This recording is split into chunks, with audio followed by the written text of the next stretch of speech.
question about what a lot of people talk about nowadays. They call it spiritual warfare. And some churches talk about it quite a bit. Others hardly mention it. And I think at this juncture, I'd like to know, how real is it, spiritual warfare? Great question, Larry. I mean, it's very real.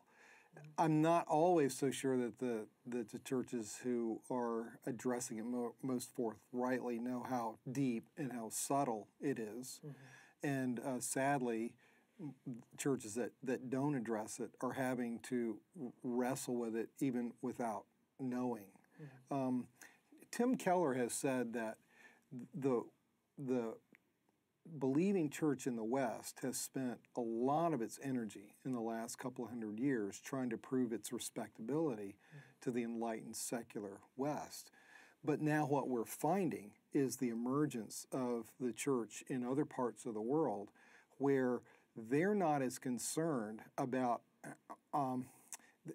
where the issue for Westerners, Western believers, is not to persuade these brothers and sisters that we are intellectually respectable enough, but the challenge for us is to convince them, A, that we are as concerned as the Bible is about the morality out of which we live, and that we take as seriously the world as described in the Bible. And many believers in the Western church are taking courageous stands in their own churches, resisting secular forces in theology and just downright disobedience to the Word, and are coming under the authority of spiritual leaders in third world country churches, and are finding that those spiritual leaders are themselves much more aware of the presence and the reality of spiritual, supernatural forces. And what's going to be really interesting, I think, over time, and this is going to be not just like next week's news headlines or even next year's. It's going to take generations for these new relationships to emerge. And probably what we will find is that we Westerners will find that our imaginations really have to be re-stimulated by the strong supernaturalism that undergirds biblical revelation. And our brothers and sisters in other parts of the world are probably going to find that the word tames lots of wild speculation and provides means of testing spirits. And it's going to be really exciting and interesting to see how these relationships emerge. For me, the writer who's been the most help in understanding spiritual warfare has been C.S. Lewis. I think he really understands the struggle that people in the West have had in reckoning with the reality of the supernatural and with spiritual powers. And a great place to start is his Screwtape Letters, where the tempting organization is presented as like a Western bureaucracy, and where the challenge is to the challenges that we face are far more subtle than just looking for demons around every corner. And his space trilogy that starts with That Hideous Strength, and then goes to Perelandra, which is Venus, and then to That Hideous Strength, which is about did I get there?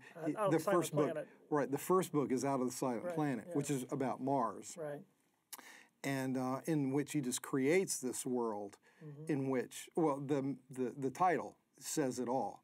That as far as the heavens are concerned, Earth has been the silent place, where the bent one has taken over, and they're waiting for things to be resolved and for Earth to be brought back into communion with the whole rest of the universe. And then Perelandra is his retelling of the story of the Garden of Eden set on Venus.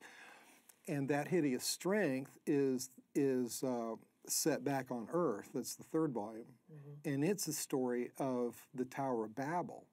And the story hinges on this conspiracy by supposed secularist scientists to bring Merlin up from the grave and to use magical powers that they think he might have for their ends, not realizing that there are, and they're kind of doing it like play. It's a cynical thing. It's a power, just one more possible way of getting power.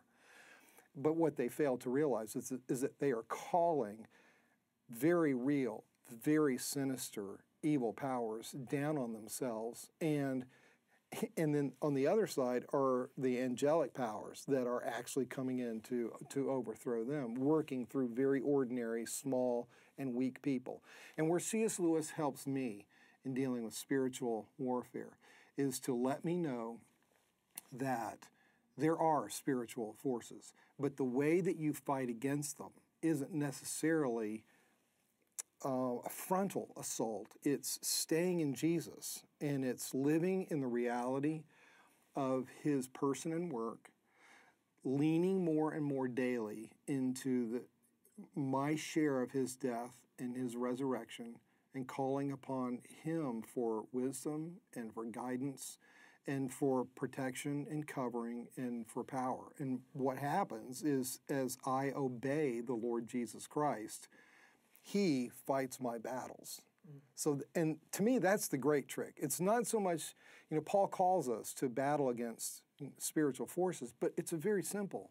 Our role is very simple. It's faith, it's hope, it's love, it's prayer, it's obedience, it's knowing Jesus. And then the real warrior here is him who fights for us. And we have no way of knowing how he is fighting for us day in and day out.